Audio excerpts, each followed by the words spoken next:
12 at a swat. Once upon a time lived a gypsy family. The father had as many children as the holes in a sieve, and even one more, and they had not a scrap of food to eat. Once the man received a pitcher of milk from a neighbor. He was so hungry that he drank the milk at a gulp, except what he spilled on the table. Soon a swarm of flies covered the spilled milk.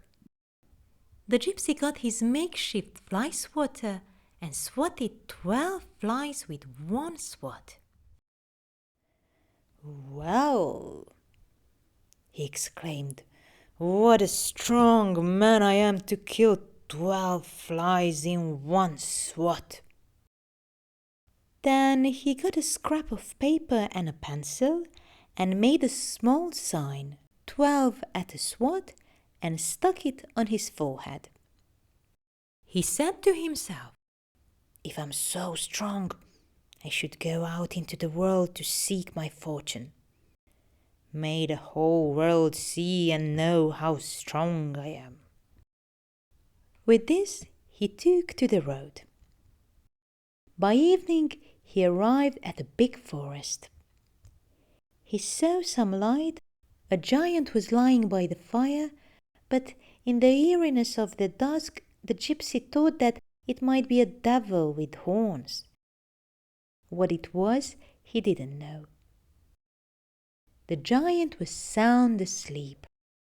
His snoring was so loud that it put the trees in motion. The gypsy got a sprig of grass and tickled the giant's nose. That made him sneeze so powerfully that the branches of some trees broke off. It also wakened the giant. Looking around and seeing the gypsy, the giant asked, "Who are you, and what brings you here?" "I was forced to stop here by your powerful sneezing. You see that even the branches of the trees came crashing down around my head. I am lucky just to be alive." "I see that you have some writing on your forehead," said the giant. "Come closer to the fire so that I can read it." The gypsy complied, and when the giant read the sign, he asked, "Are you really so strong?" "Yes, I am strong as the sign says," replied the gypsy. "Then let's have a contest of strength," said the giant. At that, he got out a club that was so heavy the gypsy couldn't lift it. "Come, let's see which one of us can throw this the highest into the sky," said the giant. At once he threw the club so high that it took 3 days for it to come down.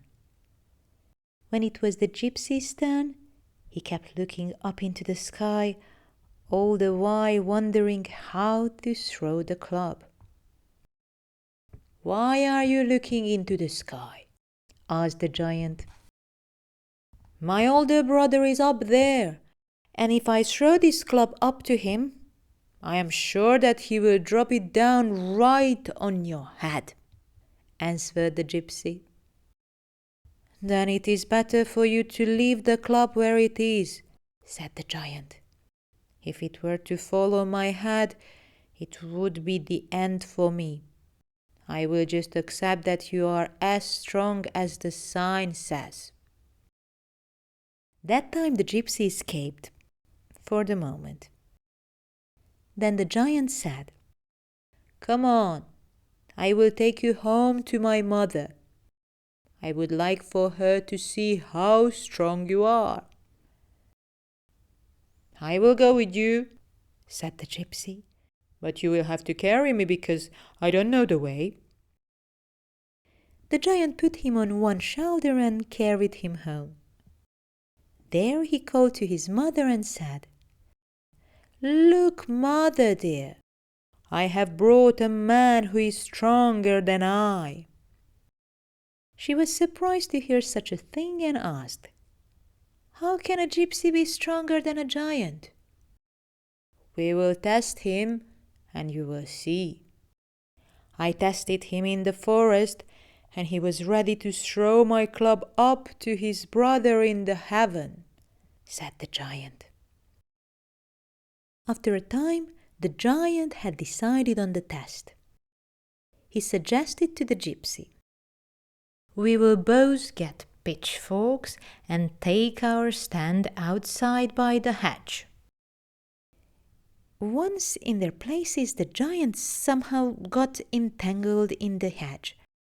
The gypsy took advantage of the situation and punched the giant as full of holes as one pricks a potato for baking. Back home, the bleeding giant said, "Look, mother dear, he won the contest.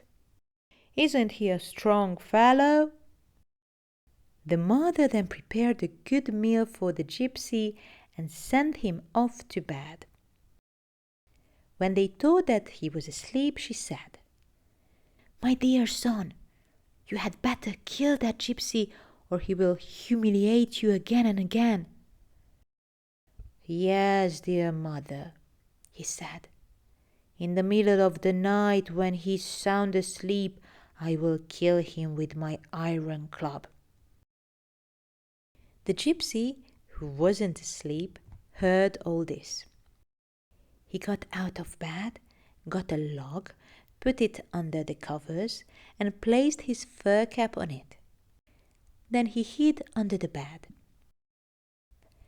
At midnight the giant fetched his iron club, and going quietly to the bed, struck the place where the gypsy's head would have been with all his might.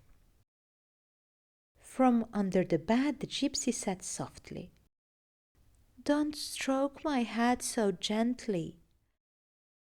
Terrified, the giant went and told his mother, "I struck his head with all my might, and he asked me not to stroke his head so gently. What a strong man he must really be." "Then you must take him back home, otherwise we will never get rid of him," advised the mother. Sure that he was safe for the rest of the night, the gypsy quietly removed the log from the bed and crawled in. All was quiet until the morning.